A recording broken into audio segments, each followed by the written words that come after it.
Hi, everybody. Hi. Just setting this up. 1 second.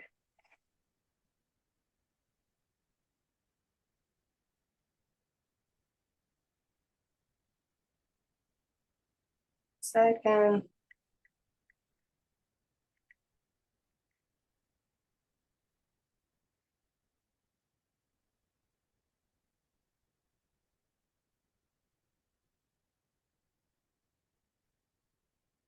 Okay, good.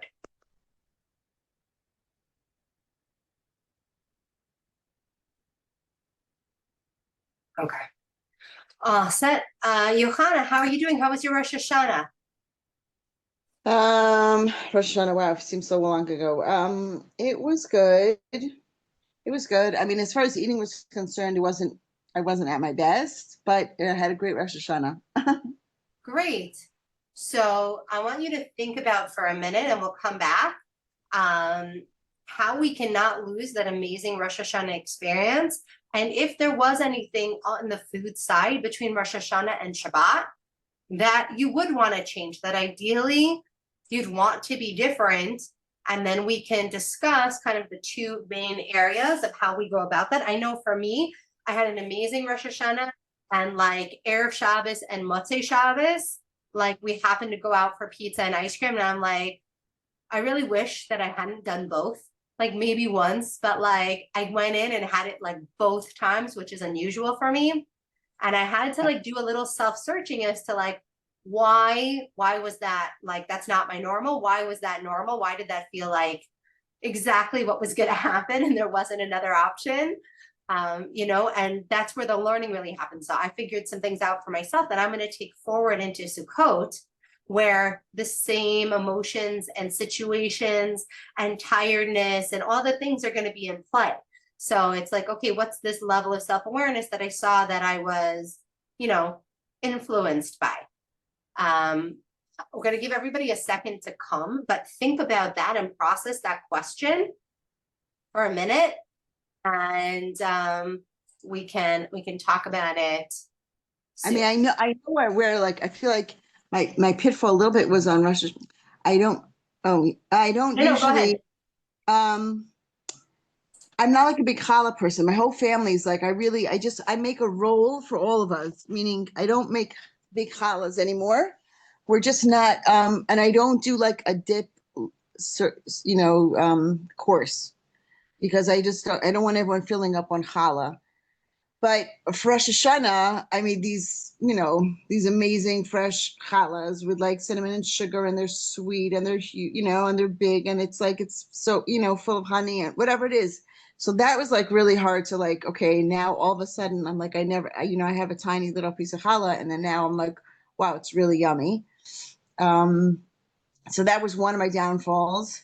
I also might say Shabbat, but I wanted to say I had some like Matzah Shabbos also last night there was a birthday party for someone who just turned 50 and she's divorced and she's had a hard life. Anyways, so then I had just come from exercise class and I'm trying not to eat right afterwards, but I'm like, Yeah. there were seven of us there and I'm not gonna we're all like splitting pizzas and stuff. I'm not gonna be like I was like, you know what, I'm consciously eating right now. Like I'm not gonna have the cake maybe afterwards, but I'm Mm-hmm. gonna join a pizza party. 1 second. Yes. Oh, what? Pitas, yeah, pitas or whatever the girls want, pitas or bread. Um, anyways, but I do want to say that I've actually been getting comments from people that I'm looking good, that I lost weight. So even though like I'm trying not to like, I'm not sure what's going on with the scale because 1 second. Anyways, because I feel like it's not really working so well anyways. But but that's like always fun to it's fun to hear, Yeah. but on the other hand sometimes it works, it's like counter productive because then sometimes it's like, oh, okay, I'm fine, and then I slack off a little bit, like I cut myself some slack because I'm like, oh, it's finally starting to kick in, and then I'm not as strict. So that's really interesting. And it's something to ask yourself why, when you see results, like, and again, you're using the word strict and lean back. And that means that again, like it's not, oh, I'm being aligned and I'm seeing aligned results. Like I'm doing the mitzvah of guarding my health and Hashem is blessing me with results. Like instead it's, I'm doing something that might be a little tough. And if I get to see results, then that means I get to not work as hard because there's no other area in life where that is a thing, right? If you're doing really well in school, you don't be like, well, now I don't have to study for the next test because I did well in the last test. It's new material, right? Every day is a new day. When you're Yeah. doing well financially, you're not like, I'm really sticking to my budget and I'm saving. You're like, time to empty the savings account and spend it all. Like, so there's something around food that you want to converse with the different parts of yourself. And that's actually how we're going to end today. So I love always you're like right, like in Nevuah mode of what we're going to cover today, you know? And so that's actually how we're going to end is how to notice the different voices in our head around food. And I guess we'll do one more kind of little taste of that. And I'll share, I said, you know, I really felt like I ate very well over Rosh Hashanah and over Shabbat, except Friday and Saturday night, I had like multiple slices of pizza and ice cream, like real ice cream, not like protein ice cream, not sorbet, like real ice cream twice in a span of a long weekend. And it was Shabbos and Rosh Hashanah, and I'd been doing really well. And so there were multiple voices that kind of came up in my head. Okay. And in the picture I posted in the group, you can see different voices named, but I'll tell you my personal voices. And again, we're not aware of them in the moment. What happens is like, if you imagine that these are all costumes on a rack, okay? And sometimes before you know it, you're in one of those costumes and it feels like you. It feels like you. It doesn't feel like, oh, me, I'm wearing a costume. And you'll know if this has happened to you, if you've ever said the words, I don't know what came over me. Have you ever had that experience of, I don't know? That's when you've put on a costume that you were unaware you were wearing. Like it just went like costume on.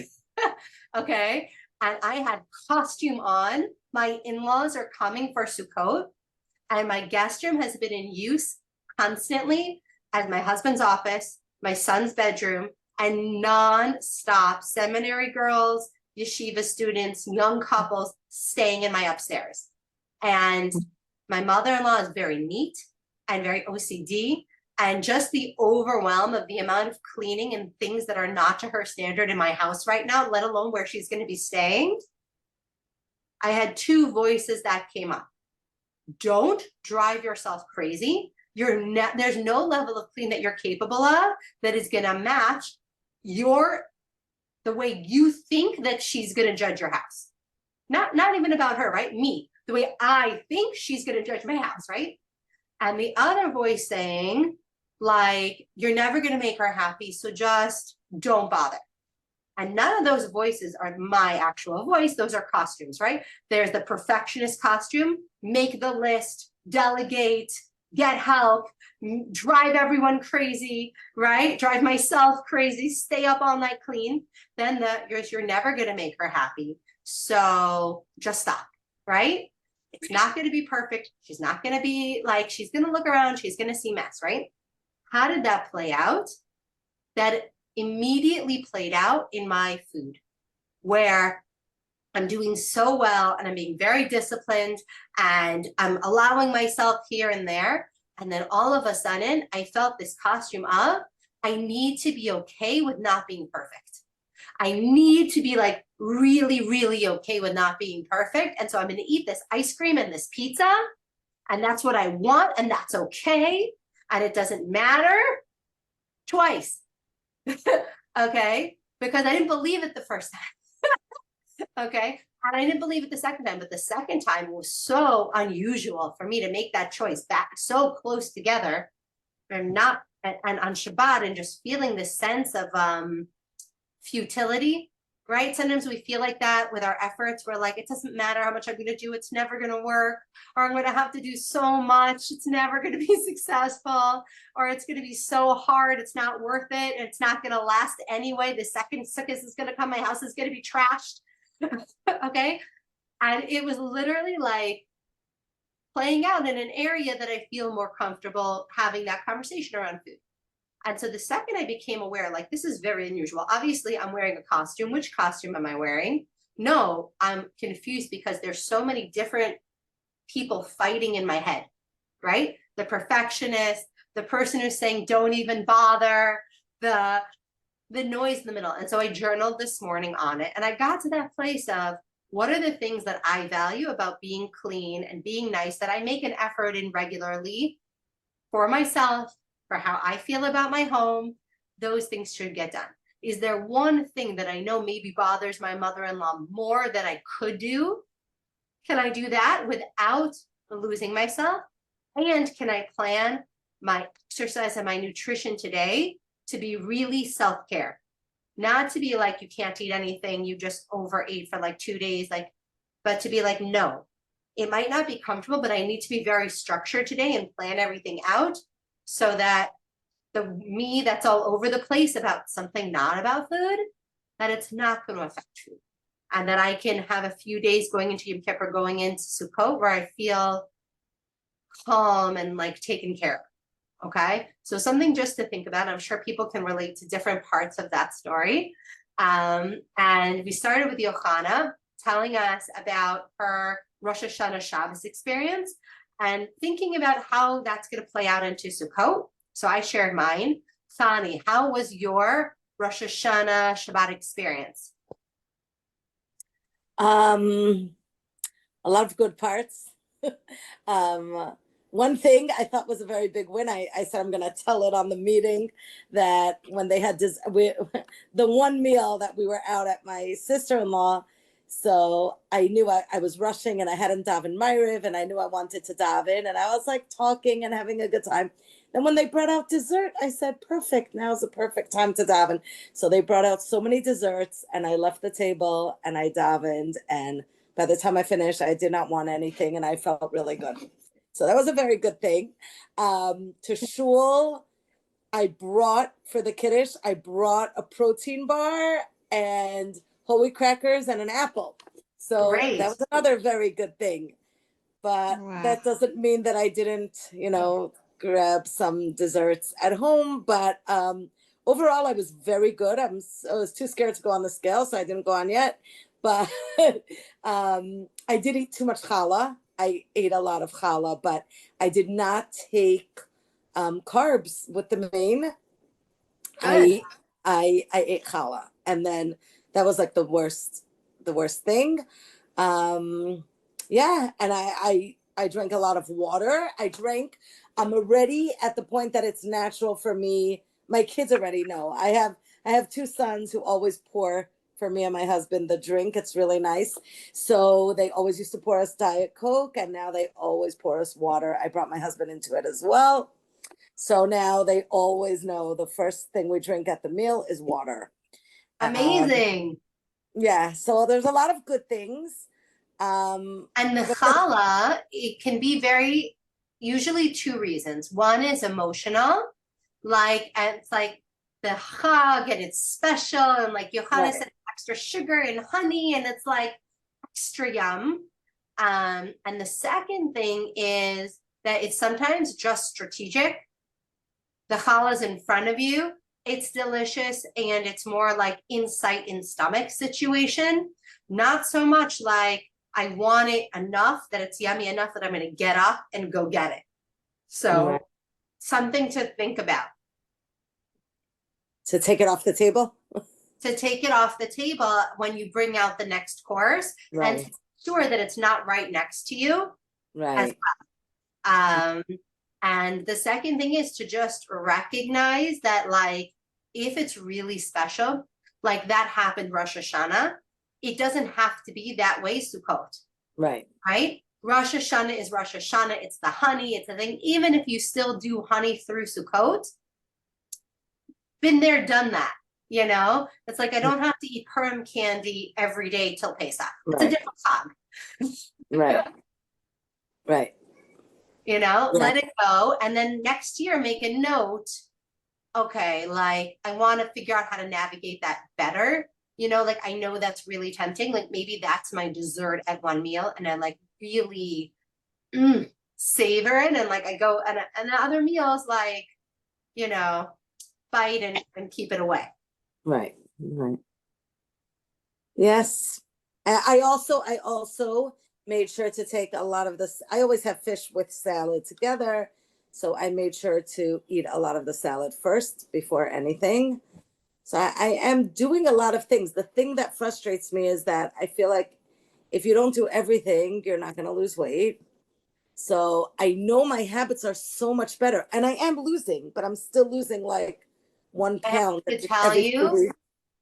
it's so important to really celebrate that 1 pound and understand that most people gain 3 to 5 pounds over the Right. chagim. Right. Losing one, just maintaining over the back-to-back chagim months means that you've changed a lot of your habits. And So I don't know yet because I didn't go on the scale, but until now I've been losing a pound like every few weeks. So I feel like I know I should be happy with that. And it's not I should be, it's I need to keep working on what is actually happening. Okay. And being grateful for what's actually happening instead of that's the should. It's, I think it should be happening faster. And I want to tell you that you have a lot of weight to lose. Okay. And if you have a lot of weight to lose, sometimes it comes off very quickly at the beginning. Sometimes it comes up very slowly at the beginning and then speeds up. Why? It totally depends on Hashem, number one, but also like the body. If the body is in a place that the hormones are aligned and the blood sugar's aligned and the person is very active and they've just been like really overeating, then the second they just add more vegetables, add more water, the weight comes off because the body's already ready.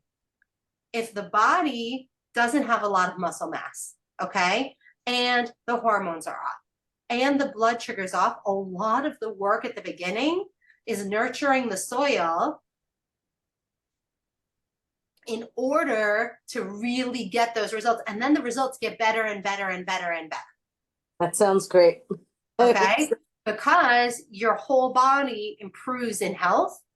Right. Therefore, it's easier to lose weight. You know, Sarah has, you know, started walking. Since she's been walking more, her overall health, it makes a really big difference. Okay. Nutrition is number one when it comes to weight loss, but when it comes to keeping it off and the amount of change you need to make, the amount of muscle you have is critical. So if you're not doing any exercise yet, it's really worthwhile to make sure that you are, and not just cardio, not just like dance class, whatever, like weightlifting or Pilates or something that uses your actual body weight, and walking. Those are the two things that make the biggest difference on not just to weight loss, but to how you actually look at your weight and to longevity and mobility in the body and being living pain-free. Okay. Okay. Thank you.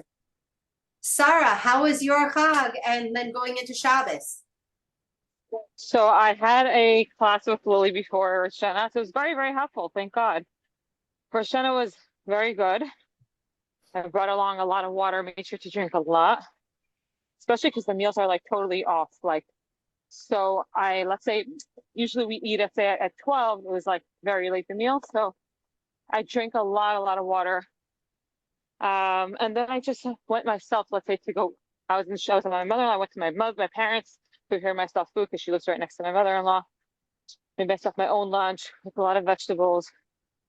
So overall, it was very good, thank God. The week was good. Shabbos, I had a very stressful Shabbos, you know, where you and we have our moments, right? And then, so Shabbos was good, but then Mitzvah Shabbos, I was like sitting down and my kids were eating. So I ate more, let's say a little bit extra, but it wasn't like crazy. And then today I'm bouncing back. I'm bouncing back. So today already I'm like planning out in my head what I'm eating, and I have my water, and you know, so I'm back at it. Excellent. So like I said, I had my Friday was a little bit off and my Motzei Shabbos was a little bit off. And one of them being off, it was really a gift that they were both off. Because if they weren't both off, I might have just looked at them like, what? No big deal. It's totally normal. The fact that they were both off really showed me where the conflict of being really good, like being perfect, and being okay with not being perfect and not wanting to waste energy or overdo or be crazy, where those two voices like yell in my head. And practicing finding that center of eating that stuff and eating out is never as fun as I think it's going to be.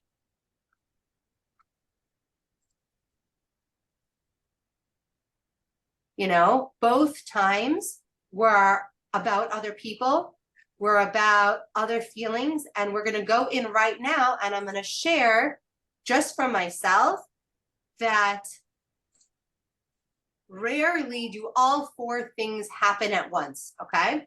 So when you notice that you're hungry for something that is not your usual, okay? Or not what you've come to make your usual, right? Sukkot is around the corner, and you might have special sukkah recipes that you make, or sukkah traditions of like eating a lot in the sukkah. People have like make as many mitzvot and brachot as you can in the sukkah. There's a lot of brachot you can make that, you know, are not just on food. You can make a different shahakal and different kinds of tea. Like there's a lot of brachot you can make and not be just eating your way through the sukkah, okay? But there's your senses, seeing food, thinking about food, hearing the sizzle, crackle food, smelling food, tasting food, touching food. The two times that I kind of gave into the emotions of everything else going on me, I was also surrounded by the food, right? And only that food. I had to schlep the pizza in my car. I served it to somebody. We were sitting and waiting for it outside the pizza place, smelling it for like 45 minutes. Okay, like there was a lot of food noise before I made that decision. Number two, both times it was time to eat. It was a time to eat. We were out, it was Motzei Shabbos, we were out on a girls' night, and they had decided, not me, that this was what was happening. Okay. There were other people there you was connecting with. So again, you have the heart here, you have relationships, social eating. Okay, it was a special occasion of people I don't usually get to spend time with who invited me to go out with them. So they had set the agenda. Okay, these are all things that happened at the same time. Also, I was feeling stressed about my mother-in-law coming and my house being clean enough and my to-do list. Okay, so also emotions and then physical hunger. I was not physically hungry. I made sure to eat vegetables and yogurt before I went, knowing that there might not be as good options. And that's probably what saved me, that there was still pizza left over when we left. And that I felt okay the next day was probably because I'd eaten well before I went. And I wasn't so hungry. On Friday, when I had the pizza and ice cream, I was hungry. And it was lunchtime and I was out of the house and I didn't have like something good to grab in that moment.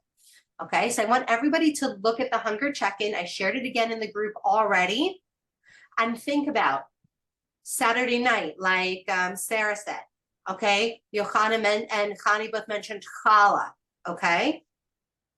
How many different things are in play when you're feeling that intense hunger or that costume feels like it came on, like I don't know what came over me.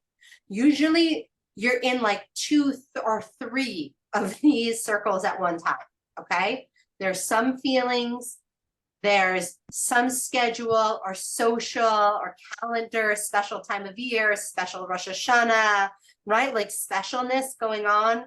And there's also usually sensory experiences, like you tasted it and you saw it and you felt the honey, right? And it was warm and maybe fragrant. And like there was a lot of stimulation happening before you made that decision. So does this resonate with anybody? Does this chart, can you like keep this somewhere? And when you look at it, remember what each thing stands for? Like, let's go over it. Who has something they want to share? Johanna, anything kind of stand out for you here? I'm still getting into this whole chart. I'm sorry, I'm not there Right. yet. Okay. Sani, you taking a look at it? Lily, can you explain one more time the different things Yes. in the chart? So the first thing here is we have our five senses, right? When you see food, when you hear the sounds of food, right? Or people are talking about food, right? They're talking about how yummy this is and what the menu is. And they're just like, right? You're thinking Yes. about food. What am I going to eat next? What's the menu plan, right? Like there's so many meals and we're thinking about what am I making? What salad am I making? What dress am I making? When is the plata going on, right? There's a lot of food thinking. We smell the food. It's warm. It's on the plata, right? The scents are going off. You can smell the chalent. Okay, touch. If you're passing the food, chopping the food, serving the food, cleaning up the food, you're physically in contact with the food. And taste, you've tasted the food and now you know it's that good. Okay, those are all things that stimulate you to eat. Okay, just physically. Even if you're not physically hungry, right? Which is the one next to it. Then you have the next picture, which is the four things, which is habit. Okay, we have our habits with the hearts. That's with other people. Okay, social eating, relationship eating, like it's kiddush time. It's lunchtime with other people, right? It's Shabbat lunch. I'm going to someone else's house. I'm having guests. Okay, there's the calendar. It's a special date. It's Rosh Hashanah. It's Sukkot. It's Shabbat. There's something special about this date that makes this eating, right, different than usual. That increases appetite.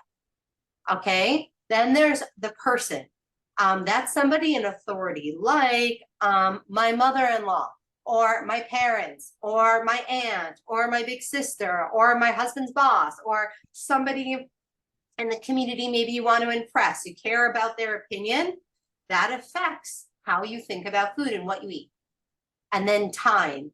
Is it time to eat? Even if you're hungry or not hungry, is it time to eat, right? Is it Saturday night and it's dinner time, or it's Erev Shabbat and it's dinner, it's lunchtime, or it's breakfast time and everyone's eating a cookie or a rugelach for breakfast? Like time is a factor, and our body releases saliva and all kinds of digestive hormones at different times based on our schedule of when we usually eat. Okay, are we all with me so far before we move to the next one? Any questions on those two? Yes, thank you. Okay, the next one, the smiley face and the sad face. This is emotions. You know, I'm upset, so I'm gonna eat and it's gonna soothe me. I'm happy to eat and it's enhancing the simcha. Okay, again, has nothing to do with physical hunger. It has to do with our feelings. And then you have physical hunger. You're actually physically hungry. You know, that does happen sometimes. Or we're like, oh, you know, I haven't eaten in 5-6 hours and it's time to eat. 3 hours, whatever it is, right? Okay. So now that I've gone over it, what do you So relate Lily, to? can I cut you off 1 second? So Yes. let's say, so how would this help me? Like this chart? So this Me, chart yeah. is when you notice, okay, that you've had an experience with eating that isn't intentional, okay? You're like, wow, that wasn't what I planned, or that isn't how I've come to behave, right? Or you leave a meal and you're like, wow, I don't know what came over me. Okay, like that was weird. I ate so much challah. I don't usually eat so much challah. I ate pizza and ice Right. cream. I don't usually make that choice in that situation. Whatever it is, like something is unusual, or you didn't meet your own expectation. Like you didn't expect to go for seconds and thirds or to need to eat between meals, and you did, right? And you're like, that's interesting. What is there to learn? So then you want to take out this picture and you want to be like, ooh, what am I sensitive to? What was impacting me that I wasn't aware of? Because then you can actually use all these things to your benefit. Let's say I was at that restaurant, I was in the same situation, and I was aware that I was feeling really emotional in that moment. I could have, if I was aware of what was happening, have gone and made a different choice. Literally, my daughter said, you know what? I'd like a poke bowl. And she couldn't have a poke bowl and she ended up going somewhere else because the fish wasn't good because it was Saturday night. But like I had opportunities if I'd wanted to make the effort to just go get a salad at another restaurant. But with everything else going on, I wasn't aware in the time to like make that choice. Okay. And yet before I left, I had no problem making the choice to eat vegetables and a yogurt, right? And like I was totally clear that I didn't want to overeat. But once I was there and I was smelling the pizza and I was sitting outside, like I didn't want to get up and leave the social situation to go and find another restaurant and make another order. I wanted to sit and enjoy the company of the women I was with. Okay. So like just knowing that and being aware of that helps you, first of all, to be more self-compassionate, to make better choices next time, and to just understand yourself better. Does that make sense? Yes. Because already today I had a better day, and like we're gonna have so many eating restaurant opportunities between now and Sukkot. My in-laws eat out a lot. Having this little bit of overeating experience really prepared me in my head for I'm gonna be in this situation like 20 times over the next month. How do I want to behave differently next time?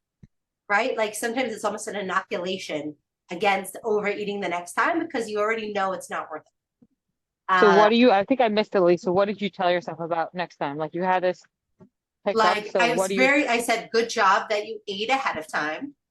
I forgot my water bottle at home. And really, I also should have brought like a hot tea because I didn't actually need to eat anything. And I could have sat at the restaurant and really enjoyed being there and not eating anything because I ate before I left. And I didn't need it. I wanted the social experience. And I was feeling a lot of other stuff at the same time that just felt like it would feel better and I deserved this reward, right? Really, the reward would have been feeling so good about myself coming home. But by having context, also, I don't have to be mad at myself. I can be compassionate with myself and be like, wow, you were dealing with a lot in that moment. I now had a conversation with my husband about the cleaner, and I like really dealt with the underlying issue. Do you know what I'm saying? And so then the desire to keep spinning out isn't there because I dealt with the like it was a gift. It called my attention to how worried I really was about the trip that I was not aware of consciously, right? So when something happens, like you can look and be like, wow, this is part of a bigger picture, you know, or this is really a poor habit. Going out Saturday night to eat is not my kind of thing. You know, it never is. So like, okay, right, what am I going to do next time? Okay. So also for the challah, okay? Chani, what's something you could do next time? Okay. Recognizing which of these four was impacting you in the moment. Okay. I don't know. I don't see it on my screen. Okay, so I'm gonna go onto it on my phone. Okay. 1 second, because I had it. Okay, so which one? So first of all, think about all the things that were impacting you when you overate at the table. And Sarah, you think about when you were like Saturday night, when you were feeling it, which one of these or all were in play? I think it's very, very often habit. Like it's habit. That's a very big one for me. So I mean, sometimes what works for me is I just said I'm only touching matzah and just one piece of whole wheat matzah, and that does not make me want to take more. That's what I did by Shalosh Shudas. Finally, I just took one piece of matzah. So I think that. So hold on. Did you bring your matzah to the table when you ate the challah and then chose to not eat it? Or already really before the table, you made the decision and you didn't bring the matzah to the table? No, when I didn't bring the matzah to the table, then I ate the challah. But I Right, felt but good I'm as I saying that it's not that the challah was in front of you and the matzah, and then you chose the challah. At some point Right. earlier, Right. you chose to not bring Right. the matzah to the table. Right. So go back there. Right. And what was happening when you when you started the real habit, which was, I'm not bringing the matzah to the table. Right. What was happening then? I don't know. I don't know. I have that question. I always want to eat. So I don't know if it's always like one of those things. I guess it is, but I don't know how to recognize which one it is. So just start bringing this picture to your attention and start asking yourself, Okay. if I have a desire to eat, am I seeing, hearing, smelling, thinking about food? Right. Or It's seeing. A lot of it is seeing. okay, are you a very visual person? Very Yes. Yes. okay, so that's going to be huge. So if the challah is out and the matzah is put away and the matzah is not in front of you visually, that's going to make a huge difference to you. Right. So the matzah has to be there. Exactly, but that's where the habit really begins. The habit is putting the matzah front and center where you'll see it. Because again, these things can be used for good or bad. They are not inherently bad. If I pull the vegetable plate out, people will eat vegetables. That's because they're influenced by these factors, whether they know it or not. Right. Okay? If I look at social media and I only see desserts, I will make more desserts. Everybody will. If your social media is full of salads, you're going to make more salads. It's just a fact. It's just human nature. Right. So the more that we start to become conscious of what's really impacting why we eat, first of all, you can be a little kind to yourself, okay? Wow, is my house set up in a way that's always triggering me to be hungry? Like misken, that's really hard.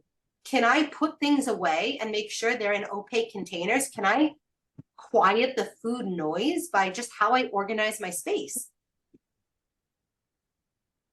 Right. You know, I had a client who was in maintenance and trying to lose weight for 3 months, okay? And in the end, we found out, you know what the one thing was that was the problem? What was it? The chocolate chips in the side door of her freezer. Every time she opened the freezer for anything, she was seeing chocolate chips. And she was not tracking or noticing that she would take 5 or 6 every other time she opened the freezer, but she worked from home. And she was opening the freezer and getting ice for her water and getting dinner and getting breakfast and cleaning up. And whatever it was, she was seeing chocolate chips.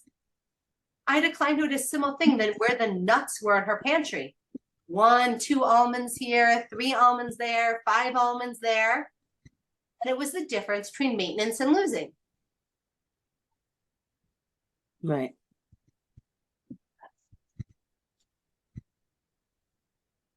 So I did make a very strict rule. I have my daughter and son-in-law are staying by me since they had a baby 6 weeks ago, 6.5 weeks ago. Now their apartment's not even ready. They're still staying by me. I've mentioned this before. They're the skinniest people in the family, my daughter also and my son-in-law. And they eat the most sweets. I mean, I guess they don't eat as much as us, but they always need desserts and cakes and rugelach and everything. So I made a very strict rule that it cannot come upstairs. They're staying downstairs. I said, you could buy it. You could have it downstairs. It cannot come upstairs. So we're keeping that rule, and that helps very, very much. Amazing. And again, different people have different challenges, right? They might have a big sweet tooth, but they might just not eat as much. Overall. Exactly. Must be because they're very skinny. And also different genetics. Okay. No, also when they take a little bit. They could take 1 rotala and be happy, and the rest of us will eat the whole thing. So Right. you know, that's how it is. But now they know they're not allowed to bring it upstairs.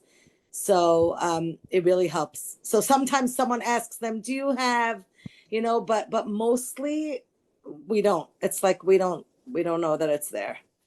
And that's really helpful. And again, it's some people are what we call volume eaters. We've talked about this before. If you're a volume eater, like I'm a volume eater, I'm really not going to eat one slice of pizza. Okay. I'm really not. I'm going to have 2 to 3 slices of pizza, even if I've already had like vegetables and whatever. Like that's just the amount, but I'm going to eat that much salad also. That's just the amount, quantity of food that I consume. So like it's you have to know yourself without judging yourself. So that means if I need to have like also when I drink water, I can drink a lot more water than somebody else because I can just consume greater volume than somebody else. It doesn't mean I have to always be overweight. Do you know what I'm saying? And if I want to eat just one slice of pizza, it's going to be after I've eaten other food because it's about the total volume. And then there are people who just don't have that, like literally a bite of something, and that's the only thing they're eating, and that's good for them. Right. Okay, and that has to do with nervous system regulation, that has to do with just biology and totally different. And one isn't a better biology than the other. They just have different strengths. Okay, Johanna, do you feel like you have a little better grasp on this? Do you have any questions on this? Me, I mean, yeah, I mean, I'm agreeing with everything that's like been going on. Like the challah also was like, okay, it was special for me. You know, but I think it was a great suggestion also just taking it off the table so that it's not right in front of me.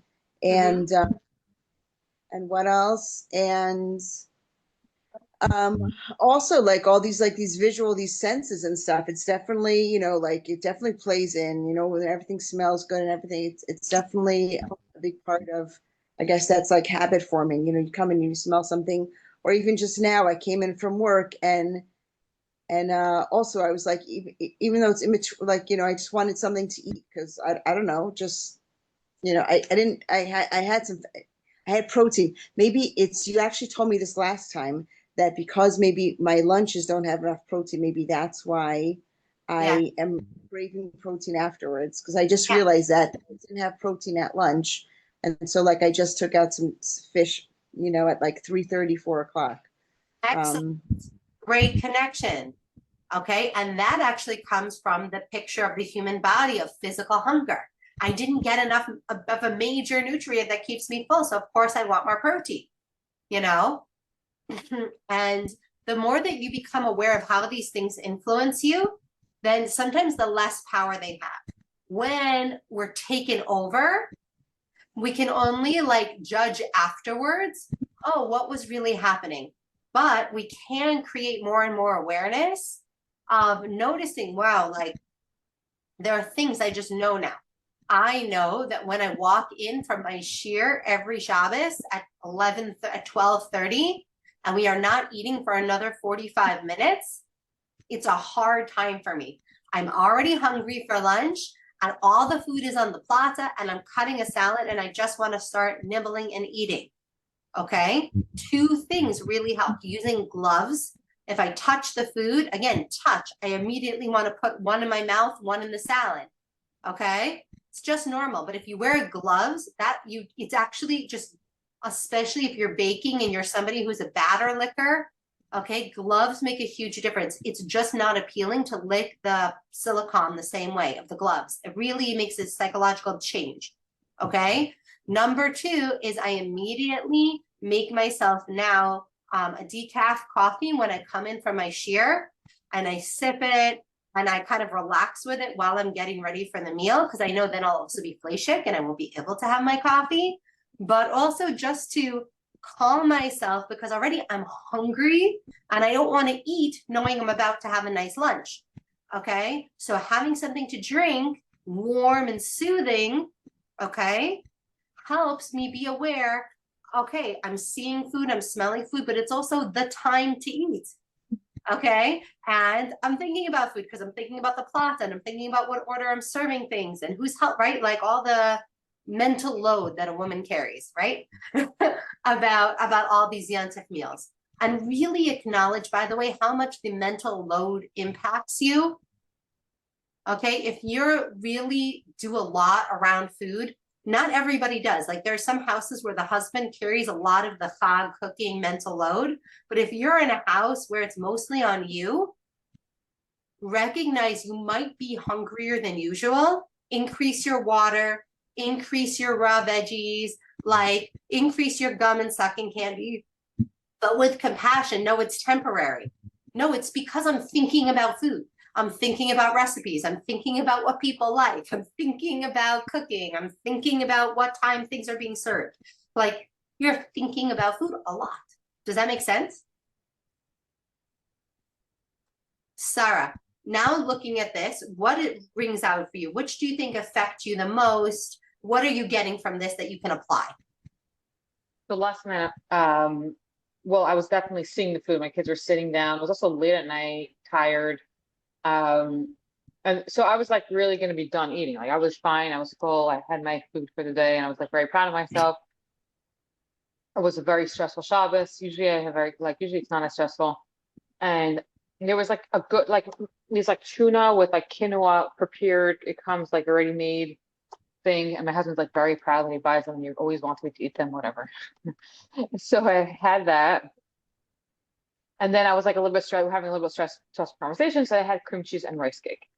So it was like staying in the food and then also like the stress part of it. Sometimes like I notice with myself, like if I get stressed, like I'll like comfort myself with food. So it's like two things at once. It was late at night. So it's like, I guess that plays into all of it. So really be compassionate with yourself. Know that whenever these things are clustered together, guys, we're going to end up eating because we're human beings and this is basic psychology.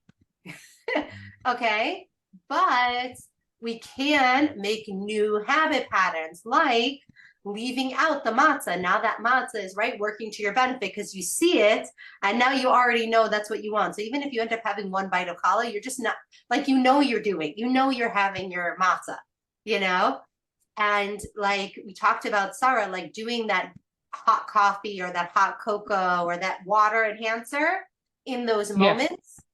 That can be a great way to say, I'm for sure going to comfort myself. I'm going to soothe myself. I use those water enhancers like all the time now. Like, every time I drink, it helps me drink like a tremendous amount. But I don't know how healthy that water enhancers are though. Like they're really not a problem. Alana Molstein, who's the registered dietitian, says you can have up to 4 a day.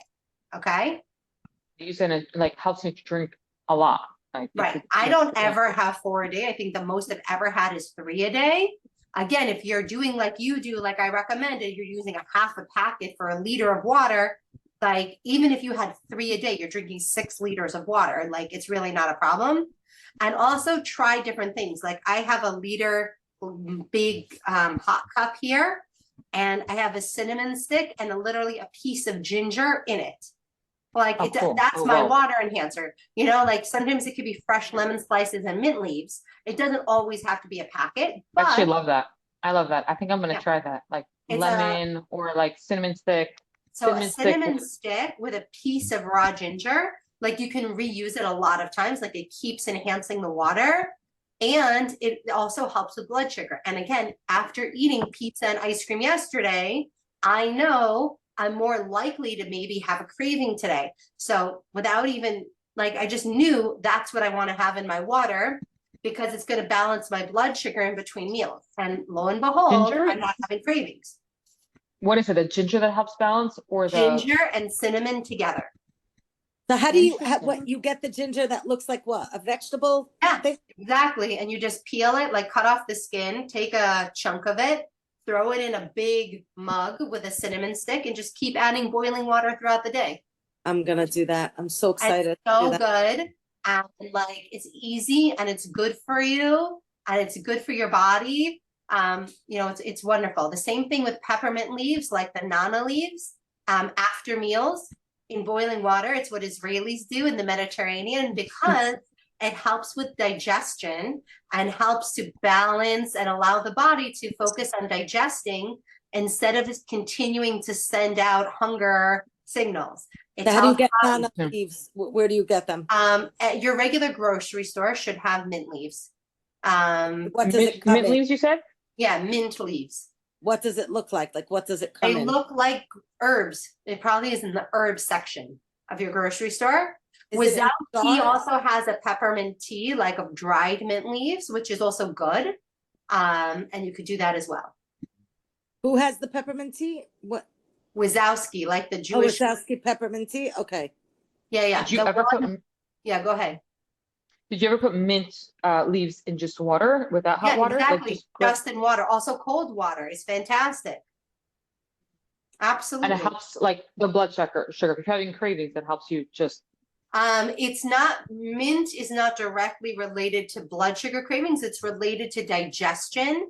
So again, if you tend to get, heartburn, or, like you crave sweets at the end of a meal. So putting the mint leaves in the water at the end of the meal can help stop sweet cravings. Like for me, anytime I'm having like a heavy meat meal, I want something sweet after the meal. So I'll either do the mint leaves or the hot cocoa, because also the chocolate is very relaxing and great for hormones, and it's a superfood, real cocoa powder and stevia, and very low in calorie. So all of those are great options, and all of them also relax you. And if they're relaxing you, then they help put the frontal lobe in charge, which means we're not just reacting to our environment, we're actually processing our environment. And all those habits and unconscious things are when we're reacting without thinking, right? sorry to ask you one more time. What is it you have? Cinnamon stick, and what's the other thing you have now? Ginger root. Ginger. Okay, I'm writing it down. This is By, what, by the yeah. Can I just ask you again? The mint leaves, are they, if I get them straight, the leaves, are they in a jar, in like a spice? no, they're like in a bag. They're in they're fresh, like dill. They're like fresh dill. Okay. They're like a Okay. fresh Okay. herb. Okay. And then you could also get them dried as a tea. Right. Okay. Lily, I bought those what's called those not vitamins, but those Yeah, capsules. psyllium fiber. Psyllium fiber. I bought. I actually said like I'm nursing. It said like a warning. If you're nursing, ask your doctor. What do you say? Definitely ask your doctor, because sometimes if you're nursing, fiber can just affect like you could be more dehydrated or whatever. I'm sure your doctor will say it's fine, but it never hurts to email your doctor and be like, hey, is it okay if I take some fiber, some psyllium? To ask. I'm just wondering what is my concern with like nursing, just that I'm more thirsty. Like is it dangerous? I really don't know what the connection would be, except that every single supplement I've ever seen says consult your doctor if you're pregnant or nursing. I think it's like an insurance thing. What is this thing? What is this vitamin? Psyllium fiber, psyllium capsules. I highly recommend if you're, again, in between these long holiday meals. Psyllium fiber is just a great supplement overall. It helps you feel full because it grows with the water that you drink, right? You have to take it with like 16 ounces of water, and it helps keep you full. But what also it does is it helps to balance blood sugar and decrease appetite naturally before a meal. And it also helps reduce cholesterol, bad cholesterol. It sucks up bad cholesterol in the body and helps remove it. Like Where do you get it? Where do you get it? And what does it come in? It comes in, you could get it like on Amazon. I recommend it in capsules that are easy to swallow. Okay. But you can get it at Target. You can get it anywhere, really. Okay. It's just a fiber supplement. It's great. It's good for you. It's just something like, again, if you're not eating a lot of like carbs, like bread and pasta and oatmeal, so you might be getting a lot of fiber from vegetables and fruits, but that's a different kind of fiber than is in whole grains like barley and brown rice and quinoa. And that fiber is really heart healthy. So taking psyllium is a great way to get that fiber in your diet, which is really good for you, and it has a lot of health benefits. But I haven't used it. You have psyllium, and so one of the other benefits is, there's all this talk about the GLP-1 drugs, right? Right, there's all these appetite suppressant drugs people take that are really for blood sugar. So your body actually creates that appetite like balancer all by itself without taking drugs when you have fiber before a meal. So a fiber supplement, or again, making sure you drink water and eat vegetables before a meal, that order, that plate naturally creates that effect in the body. You don't need to take a drug that has a lot of other negative side effects to get that impact. But you said it's like like quinoa does the similar thing, healthy whole grain. So which one is it better to do? I mean, again, if you're moderating your carbs overall, there's nothing wrong with having quinoa and brown rice. If you're also having, let's say, over a chag, a lot of other things, and you don't want to have, like, you know, your main carb of your day be quinoa, okay, then taking a fiber supplement is great. It's just good for you overall. you take it before the meal? When do you take Yeah, it? you want to take it like 30 minutes with your water about before a meal. It's just good. Like, I go through, especially on long holidays, I take it. I don't take it always year round, but especially like Pesach. It's also great. You start taking a Pesach and you'll never have matzah problems again, which is always great. But on long chagim, it's nice. Like, also, especially if you get snacky between meals and you know you're having big meals, like maybe that's not so helpful. It can quiet the food noise and help you drink water. Okay. So those are great things. Okay, so we had our hour today. Next week, we do not have a call. The week after, and then we have Sukkot, because it's like Erev Sukkot. So I'm just looking at the calendar. Okay. So here we have the 5th, we have no call. The 12th is the middle of Sukkot. Okay. Now, it is like right before the last days. Do you guys want to meet, even though it's Sukkot, and kind of do a check-in before the end of Would Chag? love it. Or do you want to wait till the 19th to meet after Chag?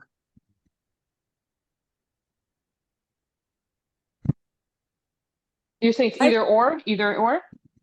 Right. Like, do we meet the 12th or do we meet the 12th and the 19th? No, both. I'm not meeting both. But I'm only going to do it if everybody's going to commit to come. Because if I'm going to show up on Sukkot and I have to arrange my whole schedule to do that, everybody has to be willing to come. So I'll do a poll in the group. And if everybody's willing to make that time, I will come. Otherwise, we'll meet on the 19th and the 26th. Okay? Okay, so when are you gonna check in if we can commit? I will do it right now, as soon as we get off and in the because group. I don't know my schedule yet. So when do you want us to commit by? Like, let's say before like the next few days. Wait, is it either Are you gonna save that time in your schedule? Like, you know. right. is it either the 12th and 19th or the 19th and the 26th? Like, are you saying It would it's either be, I'm willing to meet every either the 12th, 19th, and 26th, or just after Sukkot, 19th and 26th.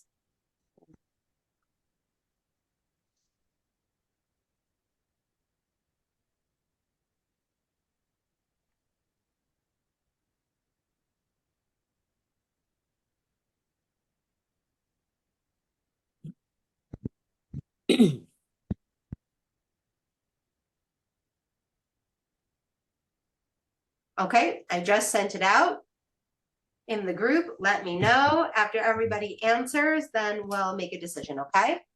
Thank you so much, Lily. Thanks for your time. Always amazing. Wonderful, Thank you easy so task. much. To keep these You things, too. think about them, and they're as important as the harmony plate, because in the end, the more self-awareness you have, the better your long-term results are going to be. Thank you. Could I ask you one very quick question? I Sure. really don't feel well Sure. today. I have stomach virus, and I also have a speech that I have to give tonight, and I have to feel better. That's why I shut off the camera a few times. I had to go to the bathroom. What do you recommend that I could do? Should I not eat anything today? Are there certain things? What kind of stomach virus? It's like very. So then I would stick with like ginger tea and like not maybe soup until let your stomach resettle. You Okay. know, maybe a banana if it's coming, if that's the depends which way Right. it's going. Right. It's going very loose. Very So loose. then it like usually if it's bacterial, like what you eat doesn't really matter. Like the eating toast or eating a banana or eating rice, it doesn't make it better. It just clogs you up so that you have less symptoms. But you can also take a pill for that, which is also not good. The best thing is to really just let it go. So like lots of tea, water, and rest. And decide, like, do I really have to go tonight? How can I minimize the impact and not getting other people sick and taking care of myself instead of staying afterwards? Can I go straight home? Can I rest? Like, what can I Right. Right. Okay. Thank you. do? Thank Okay. you. Bye, Lily. Thank you so much, Thank you. Have an Lily. easy fast and a gamar chatima tova.